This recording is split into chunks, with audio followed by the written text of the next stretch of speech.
evening. Welcome to TCB Studios. Welcome to Burn It Down. We want to give a big shout out to Kelly Hester and Death Pickles. Want to thank everyone behind the scenes. Thank you, Renee. And we want to give a big shout out to Jamie Bennett for our new intro to the show. Thank you for being our guest last week. We had such a good conversation with you and learned so much about you. Tonight, I'm super excited. This is going to be a magical powwow grand slam. We have Mr. Lars Nagel, and we are lucky enough for him to take time away from his time in the studio recording his next album. And he's with a gentleman that I've recently met and become a huge fan of, Mr. Daniel Groover. What's up, gentlemen? What? Hi guys, how you doing? Everything was. That's when I do that. It means let's snowball. Let's go with the snowball effect. Lars, how you doing, my brother? Please introduce Daniel to all of our fans. This gentleman right here, Mr. Daniel Groover. I met Daniel back in 2010 when he was a session guitar player at Zach Recordings. Yep. And we've known each other ever since. And very luckily for me, when I started making this wanting to make another solo record, Daniel actually called me up and said, "Hey man, I'm building a studio at my house," which seems to be the key to the highway these days. People go to record, right? And to me, it proved I'd never done that before. I mean, 25 years, and just like you, Tom, we were always in these studios, right? Right. So, and it was just the right time to do it. And so I just took a jump on it, and we've been doing a record here. And Diane Cole, by the way, as everybody knows, this is her new 45. Congratulations, Diane. Yeah, congratulations to Diane, coming out of Danny Groover's Blue Door Studios in Atlanta, Georgia. And it's just been a great time working together. And as I don't know how much people know in the audience, but Daniel is a fantastic number one. He was a fantastic studio session guitar player, twice, not once but twice. Grammy nominated guitar player, and played on a bunch of the radio hits that we've all hear on the airwaves. And maybe not all of us. Maybe not all of us, but some of us. I don't know if I would have heard them. Yeah. So yeah, man. So now Daniel's also not just doing the session playing, but he's also recording and engineering and mixing and mastering, and I'm just proud to be one of them. Producing too. Yeah. So I'm stoked to be part of it. I know Tom, you're gonna come in here sometime in July and make a couple of records. Yes, and I was going to say, I've also been there before, as I was saying in my intro. Connection and a personal connection with the person you write with, you record with, you play with. I mean, I could see Daniel already. He's about to be shaking his head. It means everything. If you go into a studio as a 4-piece and the guy working with you who's mixing and producing, then all of a sudden you become a 5-piece and a 6-piece. It's those extra set of ears that maybe haven't been listening to the song as much as you, since you started the song, but it really changes everything, and it makes the song, complete and everything that it's supposed to be. And I've been to Daniel's studio. Played cajon on a song on your record. We've done some vocals there. I went back there and the power went out, and we still managed to get a vocal done. And I can tell you, everyone, to go check out Daniel at Blue Door Studios. Just so awesome to work with, so easy to communicate with. That's the other thing that we all know is so important. And then basically making it easy for you. So I agree too about the home studio, because you get everything you need, but you also, there's this immediate feel of like, hey man, don't be stressed, go in and walk in here in this place. Here's a couch and feel relaxed. You know, the last thing you need is stress when you're about to do a solo, or do a guitar lead or something. You know, the last thing you want to do is be stressed. You want to feel comfortable. Absolutely. We had my main man here, Tom, the host with the most, cutting a vocal track to one of my songs called Johnny Was Right. I love that song. Yes. He'd come in a couple of weeks prior, and we realized we forgot a part in the chorus. So when we were fortunate to get you back, you come over, and the power goes out for the day and the afternoon, and luckily, the whole night. The whole night. We were done. It's so amazing because even with the modern technology, you're texting me but I'm driving, so kids out there, don't text and drive. So I'm like, I'm not going to answer this text. I'm 2 minutes away.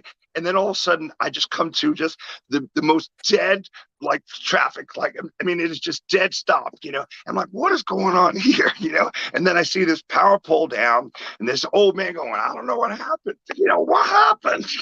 And there's people running around. A fire engine truck comes, and I still don't think anything of it. I finally get to the studio, say hello to you and Daniel, and I'm like 9 minutes late. And I'm like, one of my biggest pet peeves in life is people who are late. So I'm like, man, I don't know. I did everything right. I should have been here 5 minutes early, And I'm like, I walk in and you're like, you didn't see your phone? You haven't answered any texts? I go, no, why? What's up? He goes, we have no power. It's like, the power's out. And next thing you know, then Groover gets us upstairs to his kitchen, and we got a couple of tequilas and some Miller High Lifes. And next thing you know, it was a blackout party for a minute. It was a blackout party, and we needed you, Tom, to do that. Just that vocal track, and Johnny Was Right. Yes, so to give it that little extra, like, anthemic punk edge that we've always wanted, that we had, that Diane started doing live with you. And I have to say, I'm a class act. My brother Daniel's a class act. He's like, have a high life, and why don't you do a shot of tequila? I'm like, I got this. So Groover pulls out his iPhone upstairs by Baby Kaya's playground after a few cocktails. Right. And you're singing into the iPhone, the chorus. Well, two iPhones. One needs to play the music. The other needs to record on voice memo. That's absolutely right. So Stevenson, my from your band IOZ. From my band IOZ. Shout out to Steven. He was awesome. Yeah. Yeah. He's a great dude. Very fun. Also, he starts playing the music from his phone, and I hit record on voice memo, and then every time. I'm sorry. I covered the speaker, so you can't hear anything. But then every time it was time for you to say your line, I would uncover the speaker and go right next to your mouth so you didn't hear the iPhone. And I went back and listened to it after the fact, and it was fine. It worked perfectly because the background. You made it work. Yeah. Every time you pointed to me, I went, you can't put your arms around a memory. I took my hand on the speaker. Yeah. And then he massages it into the track next day when the power's back on. And see, and the point of all of this, when you come to Blue Door Studios, it don't matter if it's a blackout or if it's a snowstorm, because the recording continues upstairs in the playground. I meant to say that, I meant to say that basically, Daniel needs to put that on his cards. He's like, no matter what happens, even if the power goes out, we'll record you. We'll get it done. Yeah, the rock don't stop. I watched the Ramones one time, and their PA blew up, and there was no announcements, no nothing. They just, they just kept rocking for 90 minutes. That's right, man. Let's talk more rock, man. Get it done. Yeah. Thanks, man. Daniel Groover, everybody. Blue Door Studios. I did about 4 or 5 takes of this song called "Gotta Move," and I love that song. Give Daniel chicken shit, and he's going to turn it into chicken salad now. No, I think we got it. You think we got it? Again, he's making the moves, man. He's making it happen. Thank you so much for saying hey to us, Daniel. Yeah, man. Thanks for having me. Appreciate it. Good talking to you guys. And I'll be seeing you soon. Take care. Right on. So Lars Nagel, how you doing? You man, it's so funny. I had a lot going on today, but then you're able to shut off certain things and you get into business mode and the entertainment business mode. They say the show must go on, and I'm talking to my assistant, and I'm like, man, there's so many things I need to prepare and talk about with Lars Nagel, and I'm like, but luckily my guest is Lars Nagel tonight, and she said Lars, all he has to do is just smile and show his awesome white teeth, and don't you worry, you'll have the best 30-minute episode ever. Just be positive and beautiful. So thank you. It's so good to see you, and I know we've I probably haven't brushed my teeth this evening, but hey, I'll take it.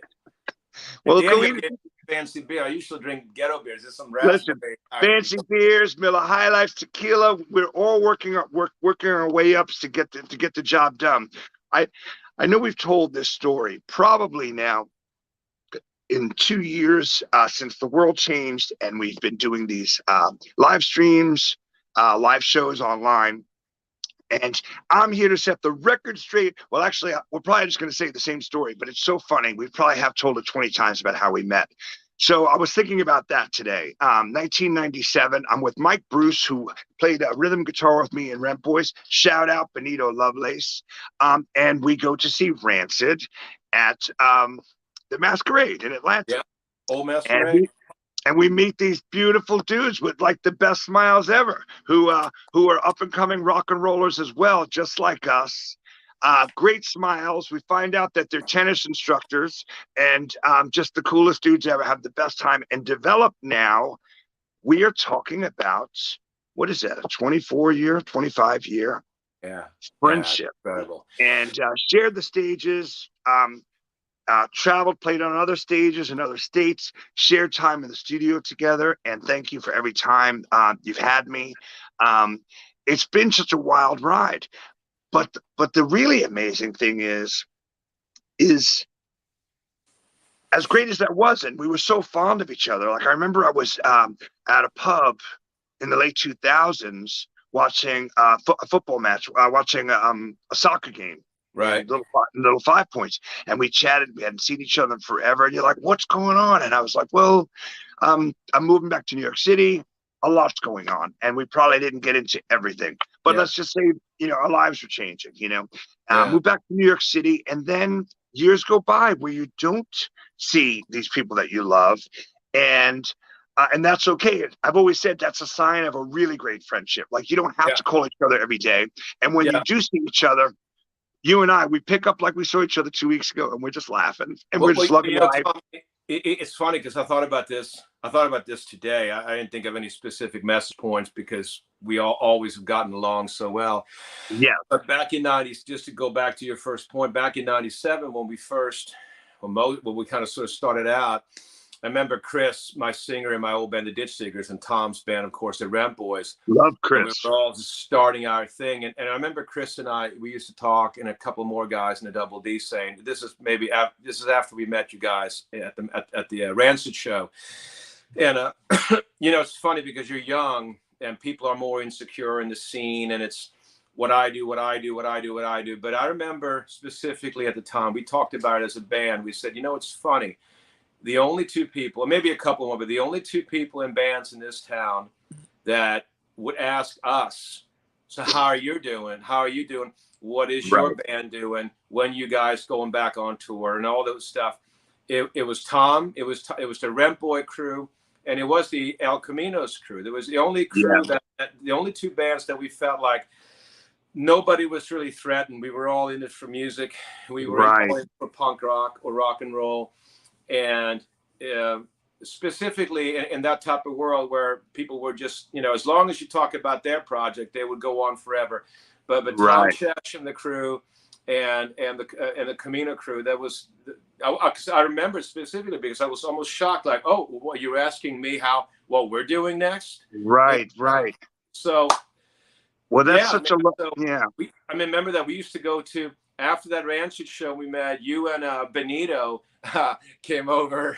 We had a gig at the Star Bar a couple of nights. Yeah, you guys came over, and then we did shows, and then we started playing shows on the road with you guys. And it's been again, like you said, even if we don't see each other over a period of 3-4 years, we still pick it up. Yes. I've So always, yeah. Well, there's always one, been that great connection. yes.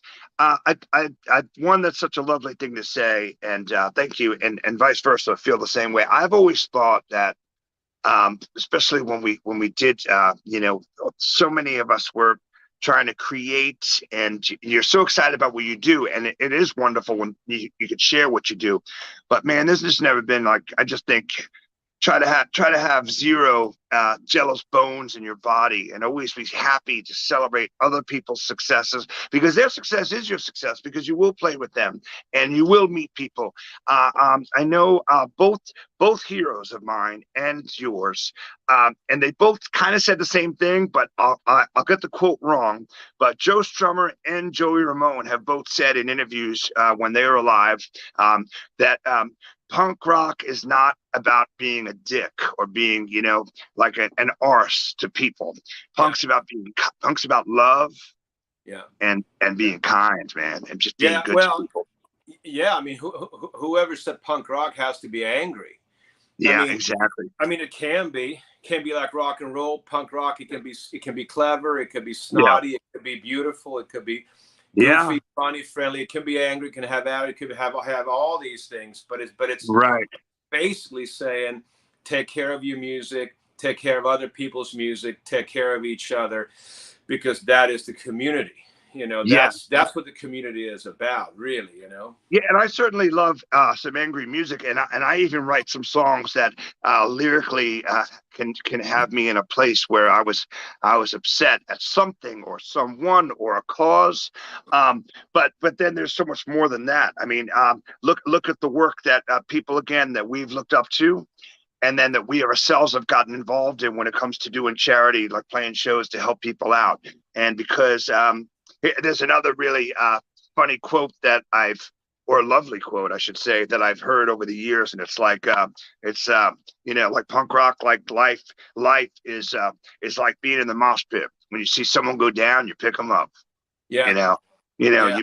You're after they're good, and you want to see them succeed. Yeah. And thank you for all of that. But again, so I kind of was thinking Constant about support. You know what I mean? constant support. It's the biggest thing. Yeah. And I was thinking about that. I was living in San Diego. I believe it was this summer of 2016, maybe, when I bumped into you again, and you're telling me that you're on the second half or third half or the beginning of the third part of like a new career. And you're like, yeah, I love everything that I've done in my bands, but man, I'm having the time of my life writing these songs and being this troubadour. Walk into a place with my acoustic guitar, I plug in, I get on stage, and I'm the band. And I was so excited. And I got to see you go play at 529 East Atlanta Village. Yeah. And it was wonderful, and that was such an exciting thing, because I think a lot of people were starting to do that. They realized, listen, there's a lot of communication. I've been in 3-piece bands, 4-piece bands, 5-piece. I've been in 7, 8-piece bands, and the more people that are there, that's the more scheduling. There's just a lot of things that could be confusion and straight up like frustration. And when you're the one-man band, it's like someone says, hey, can you play in 2 weeks? You look at your calendar, go, yes, I can. I'll be there, and it was the greatest thing. And you were killing it doing that. And then this lockdown happened. The world like comes, to a grinding halt, But again, it's like this weird thing, because of us reconnecting, we were there for each other and boosted each other up. And then all of a sudden, I really became that solo artist. Like I wasn't performing with the Casio Kids or playing by myself on a piano, ripping off Leonard Cohen. What's funny, Tom? It's like looking back, I would, and I tell this to a lot of guitar students. I mean, in the beginning in a band, you have to have a certain tunnel vision to sort of get to where you at least think you need to go. But at the same time, don't rule out anything. Keep your eyes wide open, because you may get into the business on one end, and 20 years later, you're doing something completely different. Without doubt. Told me in 1997 that I'm going to be touring around, like playing solo acoustic shows and making. Right. I wouldn't have even had the confidence to believe in that. So to me, it seems like at the time, maybe a bigger step for me, looking at you and your career, you know, with your bands, being the front man that you've always been, I never was. And Right. to I me, never it thought seemed about it like it that. was a Yeah. much more natural progression. And to me, it's almost weird that it didn't happen, that you didn't do it in 2000, like we talked about on the phone. But Right. like you said, there's a time and place for everything where, you know, there's something in the universe that works with music that I think if you can have the best personnel, you can have the best studios, you can have the best this and that, you can have the best whoever it is, and you push the hell out of it, but nothing happens. And then there's that sense where somebody just releases a song or two or three and they just let it go. Right. And if it's meant to happen in some greater way, that it's going to get some more attention, or it's just going to happen. It's not something that an artist, I think, should be pushing for, right? Our job is to write the song, put it out. You know, I don't have to explain my music. I have to, you know, even like when you're on stage and say, well, this next song is about, I've never sort of, I don't know. I mean, if I'm going to have to explain what my song is about, well, maybe it isn't that good. And number two, if sort of, you know, that's the beauty of songs. It can mean, you know, the imagery of a song. When I was 9-10 years old, right, and growing up outside of Stockholm, and I listened to Jackson Browne's "Late for the Sky," maybe the best Vietnam record that's ever been released in America. And well, you know, as a 10-year-old, I didn't have Jackson's imagery of what he wanted to portray when he recorded those songs. But to me, I took my own messages, as well as I didn't understand, let's say 1982 and 84, Springsteen's Reagan politics. You know what I mean? Anti-Reagan politics type songs. But you don't have to understand it. It doesn't have to be explained to you. You have 8 million, you know, all the million people living in this world, they can hear the same song and take away a different message. You know what I mean? And that's like a beautiful part. Yeah. So on one hand, and I say this all the time to, well, anyone who asks advice, or, you know, I said, well, one, from the age of 18 to 24, you're going to change completely as a person, you know, as a boy, as a girl, to starting to become kind of an adult. But I actually don't think I came close to an adult till I was in my 30s, you know. And then between that age, 24 and 30, and then 50. Hey, Tom, I think you and me became adults maybe a year ago. I think I became an adult last week when some serious stuff hit me, you know. But yes, you know, it's like, and then you change like 3 or 4 more times. And it's funny because a few weeks back we had Dan Falkenthal, dear friend of mine, amazing, who works for Punk Rock Saves Lives, wonderful human, wonderful spirit, who I still have never met in person, which is amazing, and we've become so close. He did this, he said a Dave Grohl quote where he said, he goes, I could sing to 50,000 people every night, you know, this one song, and they could sing, 50,000 different people could sing that same song, different versions or their own version of it back to me, you know. And I thought that was lovely. And I do that to 50 people every night, you know, hey, man, and it's great.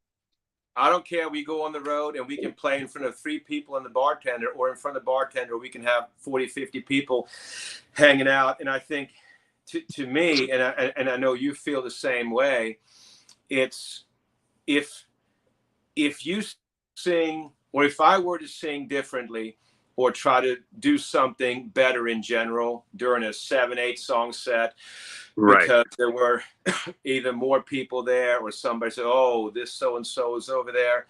Well, I mean, then I don't deserve to do it. That would be wrong on your part. It would be almost hypocritical. You're doing it for the right reasons. You're sharing this thing that you love. And that's such a huge thing, you know, and I've seen you do it. And also the funny thing is some of those small shows are in my memory, my favorite shows. I remember we played in the late 90s in where was it? Virginia Beach, which sorry to insult anyone watching from Virginia Beach, but it just appeared to be a cultural wasteland. You know, the Sunrise Cafe, and we played for the other band, the drummer of the band, the girl's father, the bartender, and the sound man, who wound up being Larry, the singer of the Candy Snatchers, who were an awesome band, and he was like, "Oh, I love the Candy Snatchers." yeah, he was doing sound, and he was like, he goes, "I'm sorry, there was only like, 6 people and a chubby kid here tonight." Yeah. He goes, "You guys were amazing." He goes, "That was the best show we've seen in 6 months." I looked at him, I was like, "Yeah, no shit, it's Virginia Beach." But we killed it. I mean, at one point we all went on the floor, like Mike Sheena, Mike Bruce, Marlo Sanders. Everyone's lying on the floor. I'm on the floor. We're just rolling around. We're like, man, we're gonna put on the best show for that sound guy and that bartender, and it was wonderful. Listen, man, we've all you that and was me, 1998. Yeah. You and me have been in bands respectively where we have been very fortunate to open for very big bands. So whether we played, for example, we played with, let's say, Little Richard or Emmylou Harris or the Misfits or all these Ramones related people, or sometimes just really big audiences. But the thing about those shows is that, and you know this, they go, you get on stage and it's over. It's hard to take them in, and you sort of say, a couple of years later, oh, it was cool that we played with these people. But then, for example, in whatever this was, 98, 99, we're on the road and we're in Memphis one night with the Ditch Diggers, and we pull up. There's a really hip music festival. It's got there's 50,000 people, we're thinking this is amazing. And then we pull around the corner just half a mile away from anything. Oh my goodness. There's a little sign that says not even the ditch, it says the Ditch Digger, right? No, but there was one cat in there. There was 3 people in there and the bartender, two cats shooting pool. And the minute we started playing, those 2 guys left. There was one guy left in the bar. It says Ditch Digger on the sign, but he had seen the Clash in San Francisco way back, and he was super cool. And we get back to the hotel. We laughed our asses off, had a great show, went back to the hotel room. I slept on some awful Rubbermaid bed that the guys moved in at 4 o'clock in the morning because we only had one bed. I woke up at 8 o'clock with my red, the Sweet Song, is back as red as the sun, right? And we rolled out of town and grabbed some Waffle House.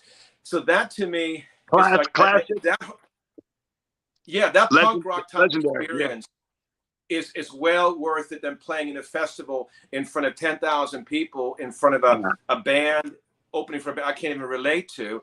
Well, and I'll take it all. Huh? We'll take it all. Yeah, I've been working in Little Rock, Arkansas, and I was telling this guy this the other day. I was in 2008. We're rolling through town with my band, All Night Drug Piling Wolves, and we see all these kids at this venue. And Marlo Sanchez goes, "Man, these kids don't really look like our fans. They're like a $1.05 soaking wet kids with makeup on and stuff." And I'm like, well, that's cool. We played for a whole new audience. But it was a place like the Masquerade. So there was multiple venues in the venue. So sure enough, it was 1,000 kids with makeup on there to see a band called The Devil Wears Prada. And we're playing the other stage. And it was just a bunch of dudes that looked like us going, oh, do that Clash cover.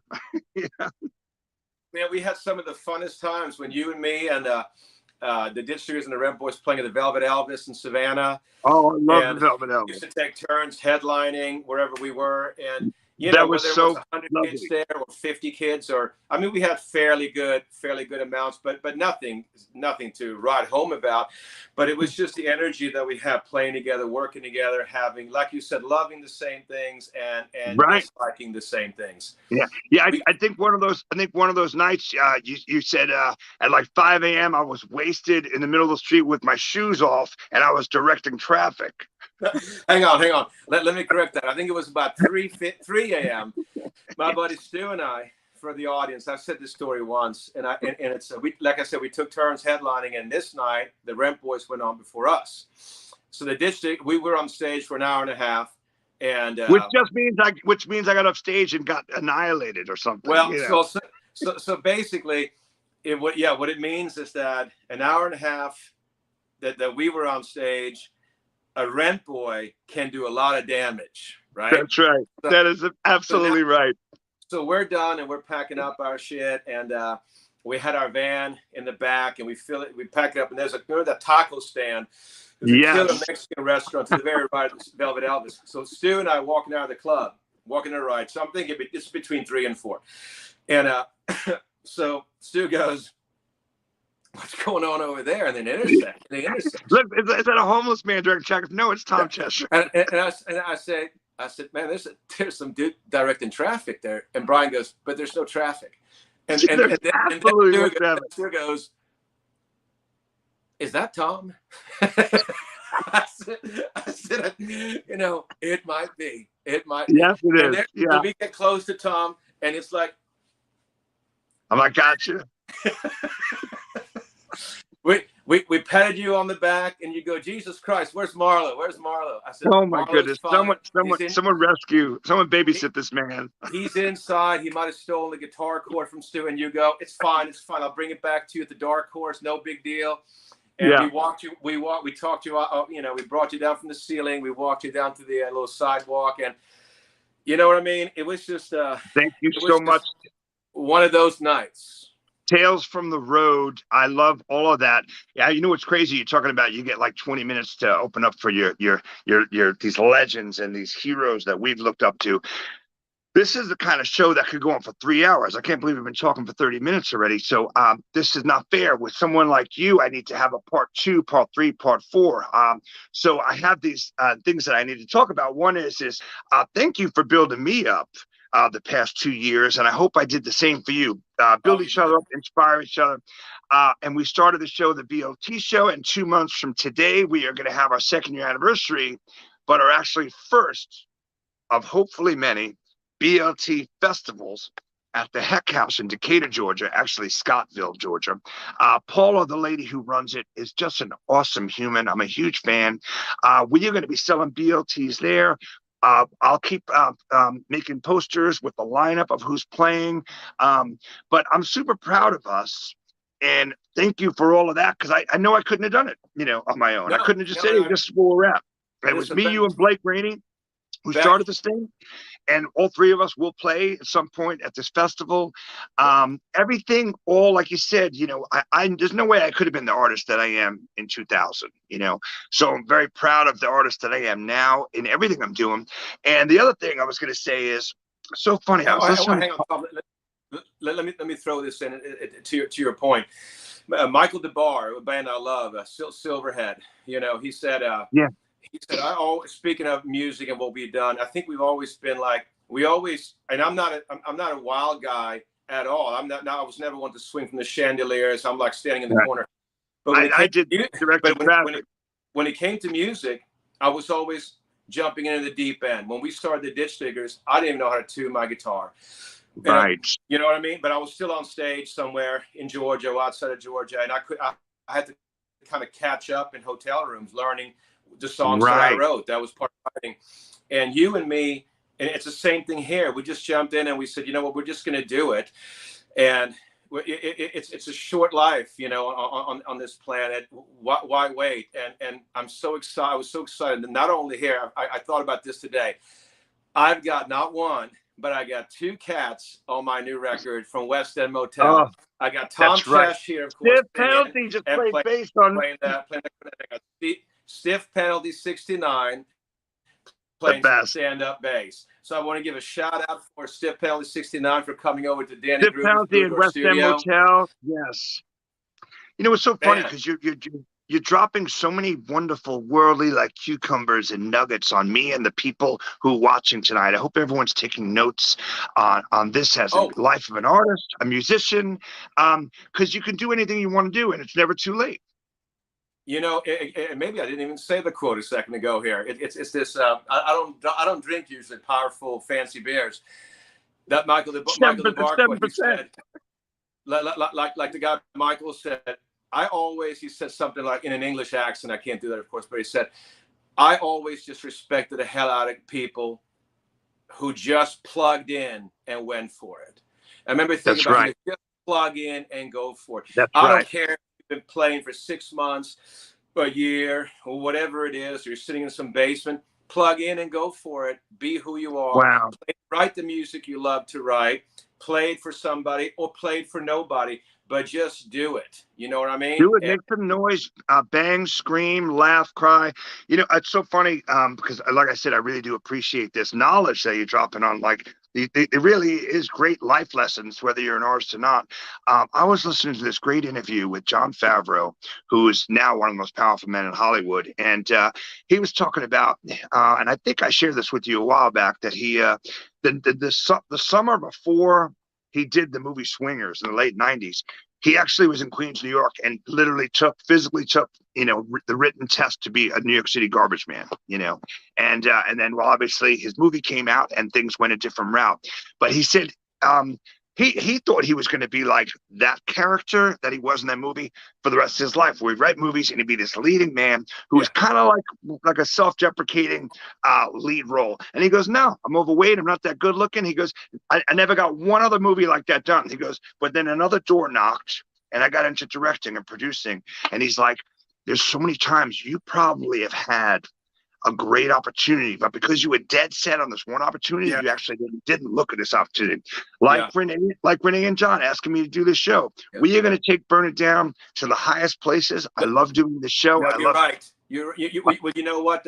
Steve Gorman of the Black Crowes, the drummer, he said, he's talking about bands coming up and kind of finding their wheels, so to speak. And he said, it's not necessarily about, everyone says you got to get, I'm looking for that break. And Steve said, it's being smart enough to know and to recognize when you have a break. That's right. You know what I mean? Yeah. It's not instead of saying, oh, that's not, you're so tunnel vision and locked in that you can't, no, you can't see that. And then some of the good shit are just flying by you and your little posse, so it's recognizing when you have something good coming your way. I know we're going over time. Dude, we can go on for hours. We are, and I'm breaking all the rules, but you want to know something? Everyone says something to me, you get your own show, you do what you want to do, you break your rules. I'm so happy for you, man. You got your own show. You got your new band, which is Tom Cheshire. It's beautiful, man. We're having the time of our lives. This show is going to grow like it already has, and every show gets better. Tonight has been wonderful. Thank you, Renee, for letting me go a little over time. We will see you guys August 6th at the Heck House for the first BLT Fest. And we got BLT in Athens this week, Friday night. Well, I guess that's what I also wanted to say too. Congratulations to you and Diane, because I've been on the road doing other things, and you guys have taken this on the road. Fantasyland Records playing with Vic Burgess in Athens. Please leave us that info. We will share it. We will promote it.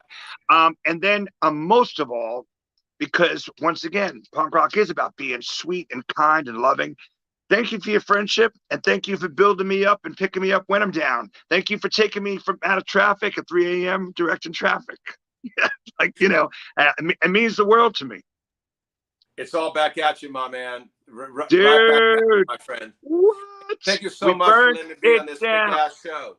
Thank you for letting me be on here. I really appreciate. Burn It Down. Renee, Yaworsky, Thomas Cheshire, West End Motel, BLT. Stip Penalty, Lars Nagel, Heidi, Diane Cole, Renee. Everyone check out Daniel Groover Studio. And you guys, again, listen to Joey Ramone and Joe Strummer. Be kind to each other.